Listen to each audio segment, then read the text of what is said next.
How's it going, everybody? I'm Asher, and I guess you're having a spiritual awakening. Or you're well into it by now, I guess. What I want to talk about is the perception of a spiritual awakening kind of changes throughout the spiritual awakening journey, I guess, and just want to touch down on the way I feel it is now. I really believe that spirituality is more than just something. It's within you. It's within each and every one of us. What it really is basically clearing all your blocks. Like when you're a kid or even when you're an adult or whatever. But it's in order to find self-love and self-worth within yourself, and that's really truly the gift of spirit is to find that gift of self-love that you have, that everything your whole life's been holding you back from. And I think a lot of the blocks that people have created for themselves, or maybe it wasn't even them that created it, maybe it was just where they maybe grew up in or whatever, and nobody has intentionally put these blocks into your life on purpose or that. It's just the way the world was going at that time, and right now it's a time of awakening that spirit or your soul, and everybody's got a soul purpose, and within the third dimensional way of perceiving things, the reality of it is we get caught up in all the systems known to mankind, and every one of them is meant to keep you negative or keep you being hard on yourself, and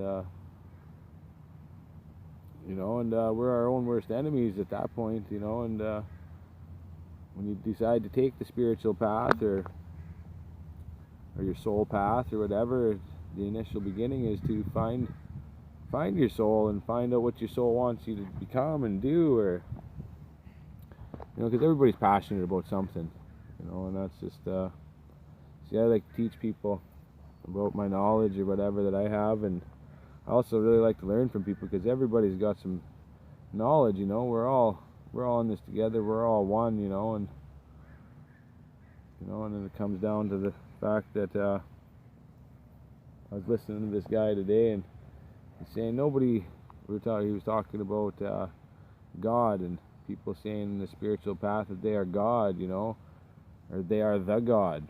But I don't believe that's correct at all. I believe that we can be our own gods. We're our own creators of our lifestyles. We're our own creators. We're our own gods. Through our, basically what that entails is we manifest the life that we live through our negative thoughts and our blocks. Put up from childhood over money or whatever it was. If money was an issue with you growing up in your family, well then you got this predetermined outcome of what you have to do in life in order to be better than what you had when you were growing up, and I think that's the way the whole system's set up, is to keep people always feeling down on themselves. But so given the opportunity, and you can believe that you can set things aside, and believe that you can be your own God in your own reality, and you can be your own creator of your own destiny, and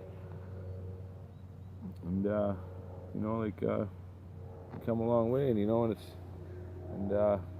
all about self-love and self-worth, and everybody can self-heal, because the more you follow your soul and your heart, you're gonna be able to heal yourself, because your soul wants you to live healthy and happy, and your heart, it goes right along with that, and so everybody can be their own God, and everybody can be their own creator.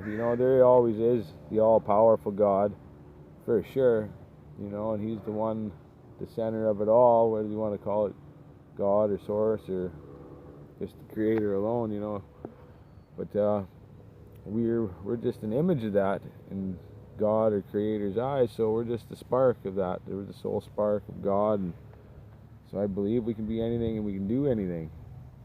And as far as these systems, that are put in play, like maybe like governments or whatever, or whoever's running the show in the world right now, you know, like they're thriving off this, you know, and the rich get richer, the poor stay poor, and it never really truly gets any better than that. But now I really believe that it can get better than that. And if we all decide to follow our soul, you know, and we change things for the better, and we change our lives for the better. I know it's hard to do right now, you know, with all the being put in the box with all the bills, and that's exactly where the government wants you, or maybe it's not so much the government or whoever's, I don't know, maybe it's the Anunnaki or whatever you want to call it, but it's hard to believe for some people. But the further you get along your spiritual journey, you know, you're going to be able to believe, be able to see things differently. You're going to be able to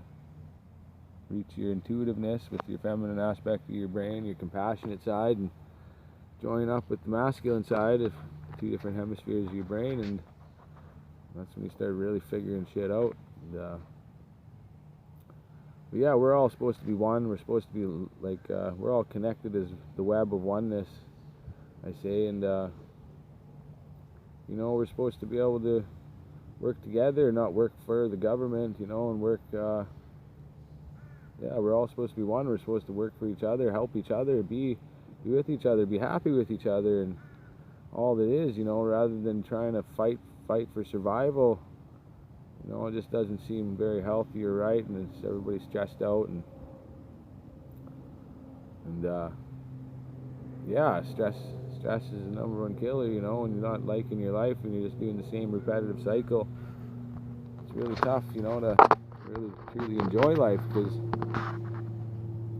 know, like, we're all just children of the universe. Even if we are adults, you know, we got to understand that we're all still children, and we lose sight of that, and we got to just be the children that we are, you know. And when you're so caught up in everything that you're doing and what humanity basically has come to terms with as far as doing the same old and not getting anywhere, well,